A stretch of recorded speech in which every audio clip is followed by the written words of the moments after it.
คณะสัตยาญาติโยมลูกหลานนั่งประจำที่ที่นี่นะมีอะไรหลวงพ่อจะเล่าจะกล่าวอะไรให้ฟังมาคราวนี้หลวงพ่อมีหนังสือแจกให้นะลูกหลานนะนั่นนะถ้าหากว่าท่านผู้ใดแต่หนังสือนี้มันออกมาเมื่อวันที่1เองนะหนังสือธรรมเทศนาขององค์หลวงตาที่ท่านไปเยี่ยมวัดป่านาคำน้อยท่านไปเทศน์อบรมพระที่วัดป่านาคำน้อยที่วัดหลวงพ่อต่างกลัมต่างวาระจากนั้นพวกเราได้ถอดเทปที่ท่านเทศน์อบรมพระที่วัดนะแล้วก็มาพิมพ์เป็นหนังสือเล่มนี้แหละหนังสือเล่มนี้หลวงพ่อตั้งชื่อได้เลยว่าแกงหม้อจิ๋วอย่างที่หลวงตาเคยพูดท่านอบรมพระแบบเข้มข้นแบบดุด่าอะไรแบบนั้นดุด่าพระเพื่อจะให้เขี่ยวเข็นพระให้เป็นพระดีที่ท่านอบรมพระเพราะนั้นให้ลูกหลานหยิบไปฟังนะไปศึกษานะหนังสือเล่มนี้นะแต่หนังสือเล่มนี้เป็นหนังสือของหลวงพ่อที่อบรมพระต่างกลัมต่างวาระนี่หนังสือพื้นๆนะถ้าว่าผู้ใดยังไม่เคยปฏิบัติไม่เคยภาวนามาก่อนอ่านเข้าไปแล้วจะเข้าใจในวิธีการเวนับ1กอไก่เราจะทำยังไงที่ปฏิบัติจิตภาวนาเนี่ยไหว้พระเมื่อไหว้พระเสร็จเรียบร้อยแล้วนั่งกัดสมาธิยังไงอธิษฐานจิตยังไงบริกรรมกรรมฐานอย่างไรหลวงพ่อจะพูดให้ฟังในหนังสือเล่มนี้นะเพราะนั้นมีหนังสือแจก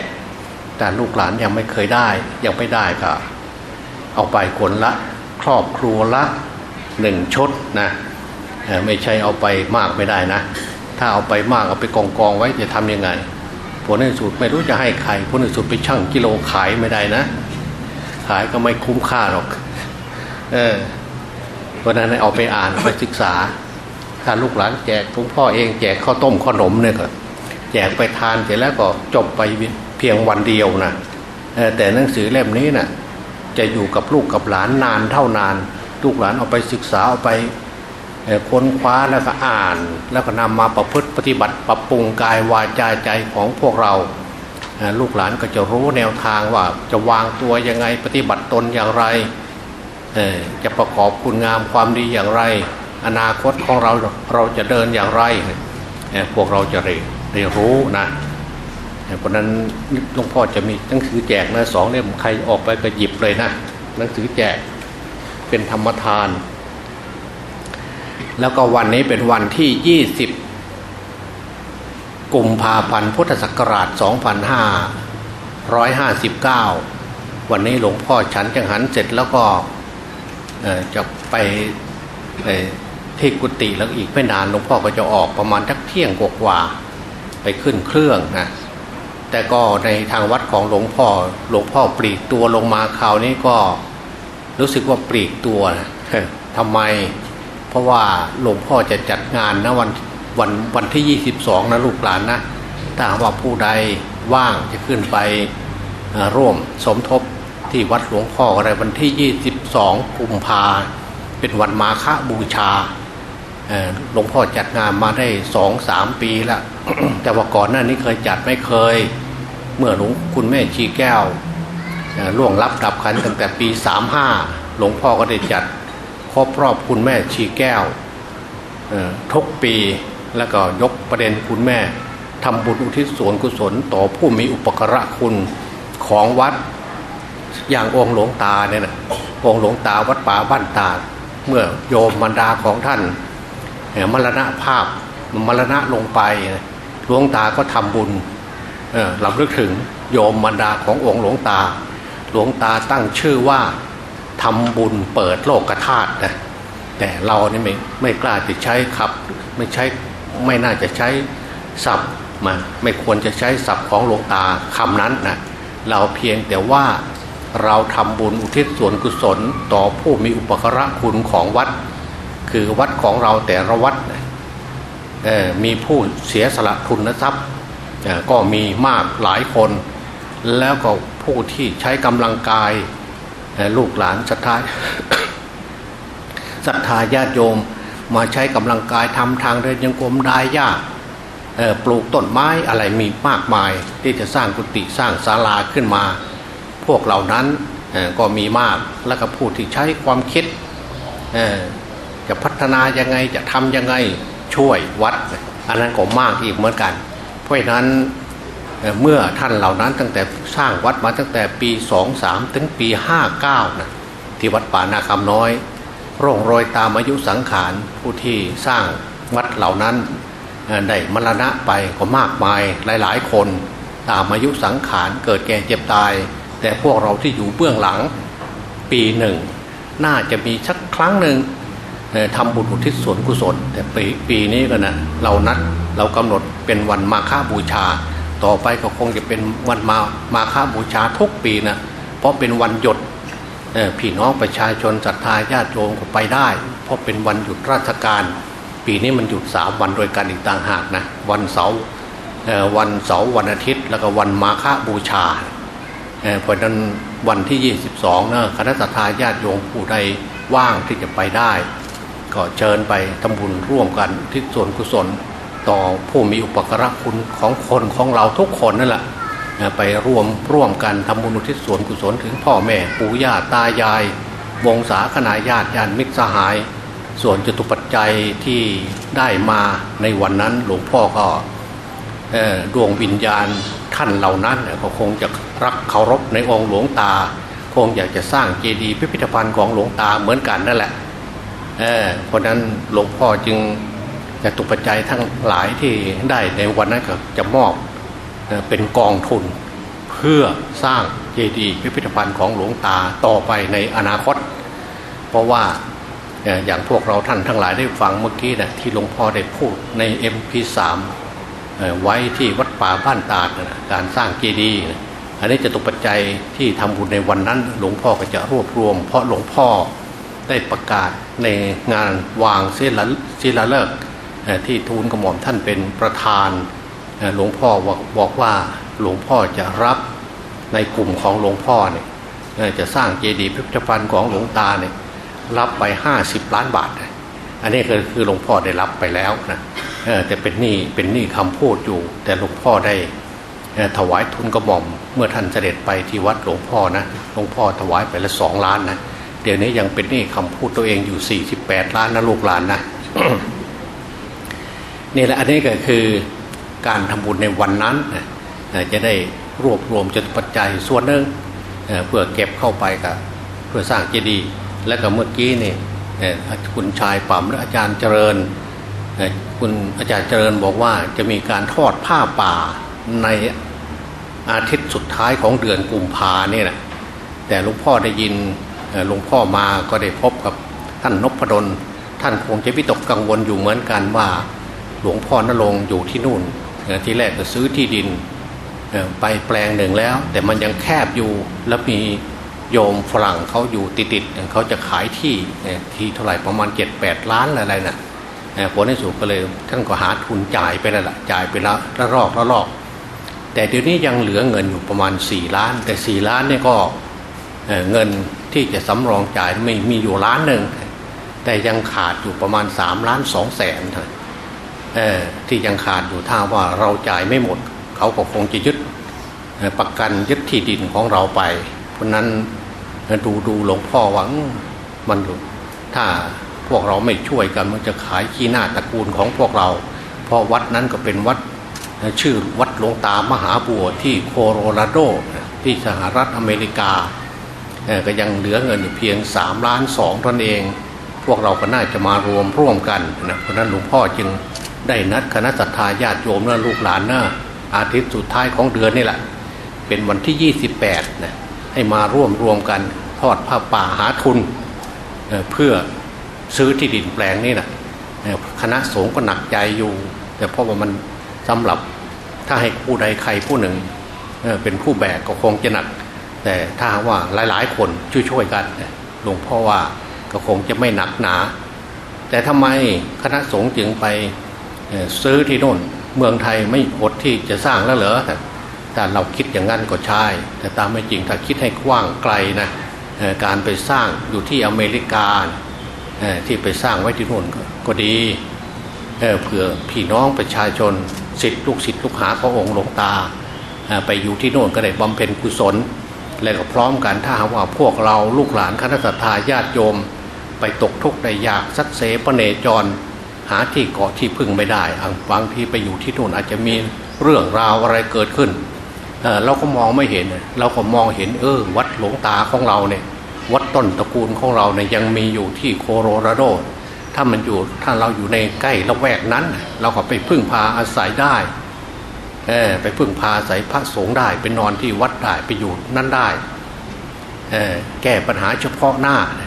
หลวงพ่อว่าถ้าพวกเราคิดไกลๆก็จะเกิดประโยชน์ไม่ใช่น้อยเหมือนกันเพราะนั้นขอให้พวกเราทุกท่านนะวันที่28นะจะมารวมกันทอดผ้าป่าสามัคคีหาทุนเข้าเพื่อซื้อที่ดินแปลงนี่แหละให้มันจบแต่วันนี้ก็คุณติ่งที่เดินเมื่อกี้เนี่ยก็ได้50,000 กว่าบาทนะลูกหลานนะได้50,000 กว่าบาทถามหลวงปู่เฉลิมเมื่อวานเนี่ยเขาคิดว่าตารางวาละตารางเม็ดละ 1,000 ตารางเม็ดละ 1,000 บาทถ้าคิดเป็นเงินไทยนะที่ดินแถวดินแถวนั้นไม่แพงว่ะถึงอเมริกาเพราะมันคงจะแผ่นดินกว้างกับมั้งเขาก็เลยขายไม่แพงเหมือนเมืองไทยเรานะหลวงพ่อว่าถ้าหากว่าผู้ใดซื้อที่ครึ่งเม็ดถ้าใครซื้อ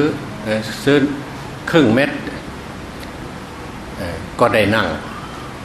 ถ้าว่าใครแบ่งซื้ออีกได้ยืนเพราะใครซื้ออีกครึ่งเม็ดได้นั่งถ้าว่าใครซื้อ1 ตารางเม็ดเนี่ยได้นั่งขยับกระเยื่อนได้ถ้าใครซื้อ2 ตารางเม็ดได้นอนหลวงพ่อว่านะถ้าหากว่าใครซื้อมากกว่านั้นก็มีวงศาคณาญาติลูกหลานเข้ามามีส่วนร่วมด้วยก็ดีเหมือนกันนะเพราะนั้นหลวงพ่อพูดทั้งนี้ทั้งนั้นไม่ให้ใครผู้ใดใครผู้หนึ่งหนักใจแต่ควรจะเสียสละร่วมกันนะวันที่28นะอันนี้ก็คือผ้าป่าโคโลราโดนะและก็ป้องกันหลวงพ่อเองอยากจะมาย้ำกล่าวเกี่ยวกับเจดีย์พิพิธภัณฑ์ขององค์หลวงตาที่หลวงพ่อเปิด MP3 ให้กับคณะสัตยาญาติโยม ได้ฟังที่หลวงพ่อไปพูดที่วัดป่าบ้านตาดเมื่อวันที่30 มกราคม 59เป็นวันครบรอบหลวงตาจุตินิพพาน5 ปีพอดีนะคณะสัตยาญาติโยมลูกหลานเพราะนั้นหลวงพ่อเองก็วิตกกังวลอยู่พอสมควรทั้งที่จะร่วมกันสร้างได้แล้วทำไมมีปัญหาขัดนั่นขวางนี้ทั้งที่ผู้ออกแบบก็ออกแบบเสร็จสิ้นลงไปแล้วออกแบบคราวก่อนก็เสร็จแล้วว่าจะลงมือสร้างแต่มีคณะศิษย์บางกลุ่มท่านก็ยกหลวงปู่ลีเนี่ยเป็นผู้พาคัดค้านไม่ให้สร้างเอาที่ไหนก็ได้แต่นี้เขาก็เอาท่านก็ถอยทุนกระหม่อมถอยไม่เอาละแต่อย่างนั้นก็ไม่สร้างหลวงปู่ลีหลวงปู่บุญมีท่านสุดใจก็ไปขอท่านอีกมีหนังสือขึ้นมาอีกขอให้ท่านเป็นประมุขประธานเพื่อเป็นสิริมงคลของคณะศิษยานุศิษย์ท่านก็รับจะไม่เป็นอย่างเก่าเหรอหลวงพ่อสุดใจก็มีหนังสือยืนยันออกมาว่าสร้างแปลงที่181 ไร่ตรงไหนก็ได้ท่านก็เอารับให้ออกแบบมา8 เดือนเพิ่งเสร็จพอ8 เสร็จเปิดหลวงปู่ท่านก็หลวงปู่ลีท่านก็ไปสร้างพิพิธภัณฑ์ขวางไว้ตรงนั้นแท้ท่านก็เลยบอกว่าไม่ให้สร้างอย่างอื่นให้สร้างแต่เจดีย์สูง60 เมตรอีกต่างหากหลวงพ่อตามไม่จริงก็ไม่น่าจะกำหนดเพราะว่าวัดพ่อแม่ครูบาอาจารย์คือวัดหลวงตาเนี่ยควรจะทำให้เหมาะสมสวยงามถูกต้องเป็นธรรมเพราะว่าเป็นวัดพ่อเหมือนกับสำนักงานใหญ่ที่หลวงพ่อได้เปรียบเทียบให้ลูกหลานคณะศรัทธาญาติโยมฟังนั่นแหละเพราะนั้นคราวนี้ก็ยังไม่ตกลงยังตกลงไม่ได้เพราะนั้นวันนี้หลวงพ่อเองก็นึกเหมือนกันนะนึกอยากจะถามความคิดเห็นของคณะศรัทธาญาติโยมทางกรุงเทพเหมือนกันนะอย่างที่หลวงพ่อถามในวันนั้นถามวันที่30นั่นนะ พวกเราเห็นด้วยไหมที่จะสร้างเจดีย์พิพิธภัณฑ์องค์หลวงตานะให้สวยงามเหมาะสมไม่ใช่ว่าจะสร้างแบบมอซอหรือว่าเล็กเกินไปให้สร้างตามสถาปัตยกรรมมหาวิทยาลัยศิลปากรที่ออกแบบไว้นะพวกเราบางท่านก็คงจะเคยเห็นนะในเฟซนะกดดูแล้วก็เจดีย์พิพิธภัณฑ์ของหลวงตาเนี่ยมีเจดีย์มีศาลาลายมีพิพิธภัณฑ์แต่พวกเราท่านทั้งหลายก็คงจะสังเกตแล้วหลวงพ่อเองก็อยากจะถามคุณชายเหมือนกันนะเมื่อหลวงตามาที่สวนแสงธรรมเนี่ยในเมื่อท่านมีโอกาสเนี่ยท่านจะไปดูพิพิธภัณฑ์พระนเรศวรมหาราชนี่บ่อยใช่ไหมคุณชายไปบ่อยนะไปดูพิพิธภัณฑ์พระนเรศวรมหาราชนะที่สุพรรณนะนั่นนะท่านไปบ่อยอันนี้ท่านคงจะไปเห็นและท่านก็ไปอ่านประวัติพระนเรศวรว่าเกิดที่ไหนอย่างไรสู้ศึกสงครามปกป้องประเทศชาติอย่างไรหลวงตาไปบ่อยที่ไปดูพิพิธภัณฑ์พระนเรศวรมหาราชที่จังหวัดสุพรรณบุรีที่ท่านมาพักหรือสวนแสงธรรมหลวงพ่อก็ได้ยินเกือบทุกครั้งที่ท่านไปนะที่คณะสัตยาญาติโยมลูกหลานผู้ติดตามสมัยนั้นถ้าหลวงพ่อพูดคำนี้ออกมาก็คงจะพอจะจำได้คงจะเป็นความจริง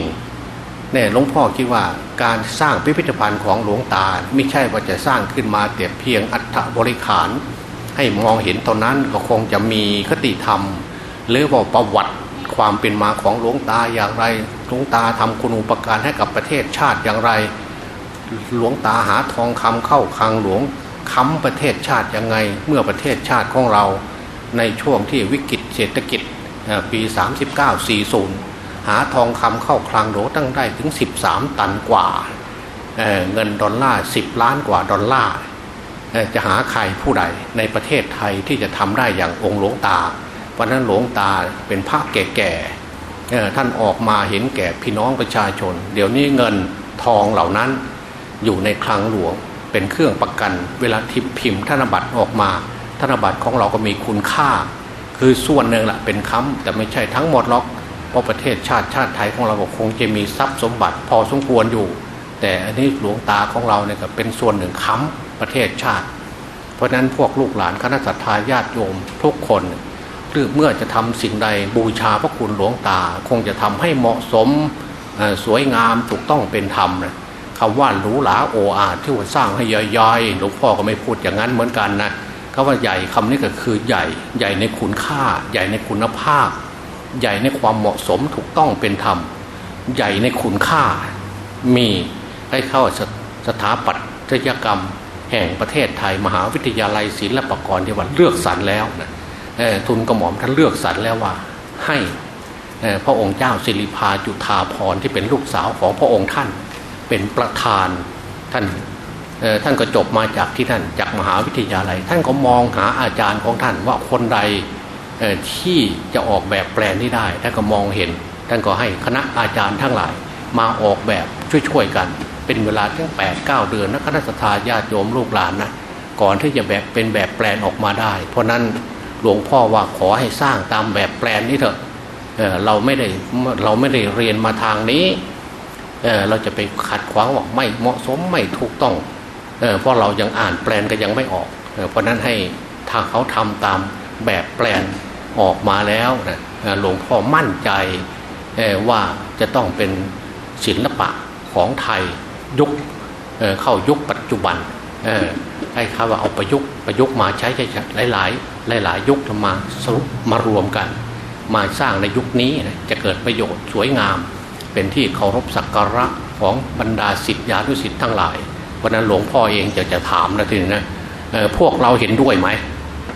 ที่จะสร้างที่วัดป่าบ้านตาดให้สวยงามเหมาะสมถูกต้องเป็นธรรมแต่วัดอื่นๆวัดหลวงปู่ลีสูงทั้ง89 เมตร98 เมตรพออายุหลวงตา98 ปีใช่ไหมสูงเท่าอายุหลวงตา98 เมตรแต่ที่มาสร้างที่วัดป่าบ้านตาดไม่ให้สูงหรอกให้60 เมตรพอหลวงพ่อว่าไม่น่าจะถูกต้องถึงยังไงก็ให้ตามสถาปัตยกรรมของเขานั่นแหละแล้วก็เท่าแก่สมหมายก็75 เมตร แล้วก็วัดหลวงพ่อเมืองกำลังสร้างอยู่110 กว่าเมตร111หรือ113หลวงพ่อก็จำไม่ชัดนะแต่ใหญ่นะใหญ่กว่าหลวงปู่ลีอีกนะแล้วก็วัดหลวงพ่อโสภาผมก็ไม่ได้ชักไซรายเรียงถามท่านใหญ่ขนาดไหนแต่วัดกาญจนบุรีวัดหลวงพ่อจันทร์วัดเสือเนี่ยเจ้าคุณจันทร์เนี่ยอันนี้เนี่ยท่านงบประมาณไว้ประมาณ900 กว่า900 กว่าล้านนะอันนี้ก็ใหญ่พอสมควรใหญ่มากทีเดียวนะแต่วัดป่าบ้านตาลเนี่ยจะทำเล็กๆไม่น่าจะถูกต้องหลวงพ่อว่านะวันนั้นหลวงพ่อว่าขอให้ทำออกแบบแปลนตามสถาปัตย์ของมหาวิทยาลัยศิลปากรที่ออกแบบไว้นี่นะถ้าว่าพวกลูกหลานทั้งหลายนะไม่เป็นหนึ่งเดียวไม่เป็นเสียงเดียวแตกเสียงกันเนี่ยเจดีย์จะขึ้นได้ยากนะ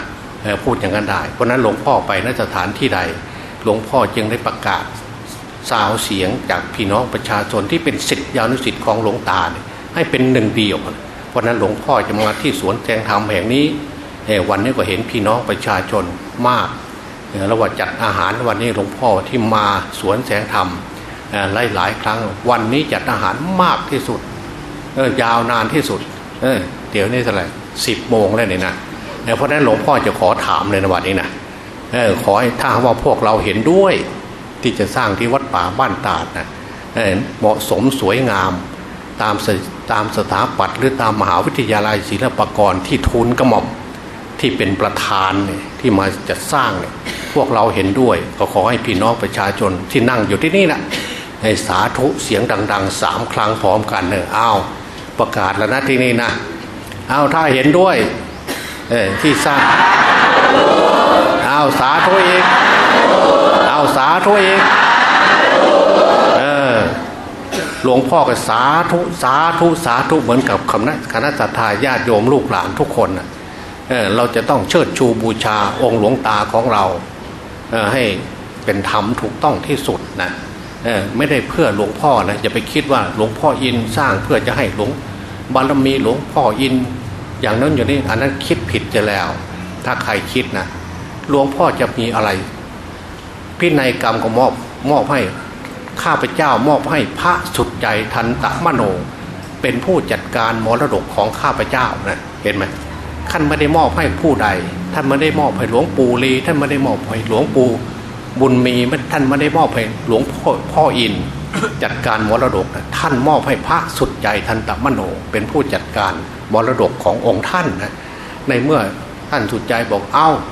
พ่อท่านสุดใจก็บอกแล้วเนี่ยมอบให้ทูลกระหม่อมแล้วจดหมายนะหลวงพ่อคิดว่านี่แหละคิดว่าถ้าว่าพี่น้องประชาชนทุกหมู่เหล่ามีความเป็นหนึ่งเดียวหลวงพ่อคิดว่าเจดีย์พิพิธภัณฑ์ของหลวงตาคงจะขึ้นปีที่6นี่แหละแต่เขาบอกพวกเรายังมีความไม่พร้อมเพียงสามัคคีกันขึ้นยากนะคณะสัตยาญาติโยมเพราะถ้าหลวงพ่อไม่พูดใครจะพูดหลวงพ่อพูดอย่างนั้นเมื่อวานนี้หลวงพูดปูเลิมถ้าว่าผมไม่พูดใครจะพูดแต่ผมพูดผมก็เสียงเหมือนกันนะกลัวเสียงลูกหลานทั้งหลายจะด่าผมนะแต่ถึงยังไงถ้าผมไม่พูดแล้วใครจะพูดผมพูดทั้งนี้ทั้งนั้นผมไม่ได้พูดเพื่อผมนะผมพูดเพื่อบูชาพระคุณองค์หลวงตานะแล้วก็ผมยังเสียสละอีกทั้ง50 ล้านนะเพื่อบูชาพระคุณหลวงตาอย่างสุดอกสุดใจเพราะหลวงตาเนี่ยเป็นผู้มีคุณูปการต่อประเทศชาติบ้านเมืองมามากต่อมากเลยเราจะทำแบบมาล้อมมาหลอยเล็กๆน้อยๆแต่ว่าสักแต่ว่าทำเท่านั้นเองไม่น่าจะถูกนาหลวงพ่อว่านะเอาวันนี้หลวงพ่อ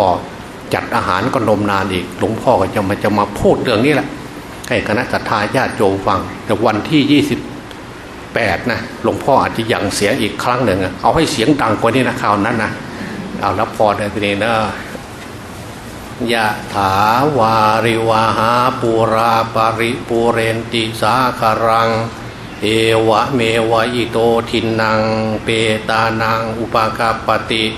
อิชิตังปัฏฐิตังตุมหังคิปเมวะสมิจจตุสัพเพปูเรนตุสังกัปปา จันโทปนารโสยถามณิโชติระโสยถาสัพพิติโยวิวันชันตุสัพพะโรโควินาศตุมาเตภวัตวันตรายโยสุขีโยโกภาวะพิวาทนาสีลิสานิจจังวุฒาปัจจายโนจัตตารโอธรรมาวัฏทานติอายุวันโนสุขังภาลังอายุวัฏกาธนาวัฏกาสิริวัฏกายสวัฏกาภาลาวัฏกาวันนาวัฏกาสุขวัฏกาโหตุสัพพะทาทุกขโรข้าพยาเวราโสกาสัตตุจุปัตถวาอเนกาอันตรายาปิวินาสันตุจเตสัสสะสยสิทธิธานังลาภังโสติภาคายังสุขังภาลังสิริอายุจาวันโนจะโภคังโวทีจยสวัสตวัสสาจะอายุจะชีวสิทธิภาวัตตุเตภาวะตุสัพพะมังคลังราคันตุสัพพะเทวตาสัพพะพุทธานุภาเวนัสธาโสติภาวันตุเตภาวะตุสัพพะมังคลังราคันตุสัพพะเทวตาสัพพะธรรมานุภาเวนัสธาโสติภาวันตุเตภาวะตุสัพพะมังคลังราคันตุสัพพะเทวตาสัพพะสังฆานุภาเวนัสธาโสติภาวันตุเต